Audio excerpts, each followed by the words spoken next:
सोमवारी रात्री त्याने इंस्टाग्रामवर एक स्टोरी शेअर केली आहे।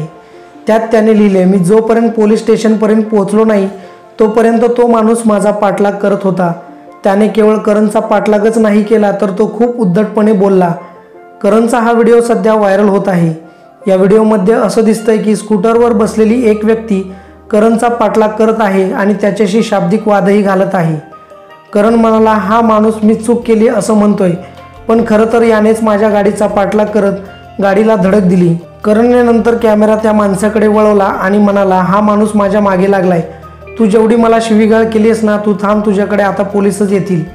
या प्रकरणानंतर करणने इंस्टाग्रामवर स्टोरी शेअर केली आहे आणि लिहिलं, माझ्याबरोबर जी घटना घडली त्याबाबत मी थोडक्यात सांगतो।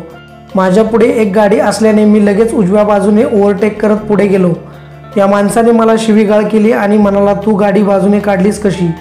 मग तो पुढे म्हणाला, मी तुझ्यासारखे अभिनेते खूप पाहिले आहेत। करणने त्याच्या इंस्टाग्राम स्टोरीमध्ये पुढे लिहिलं, मग मी त्याच्या स्कूटरची चावी घेतली आणि परत दिली व तिथून निघालो। मी पोलीस स्टेशनला पोहोचेपर्यंत त्याने माझा पाठलाग केला।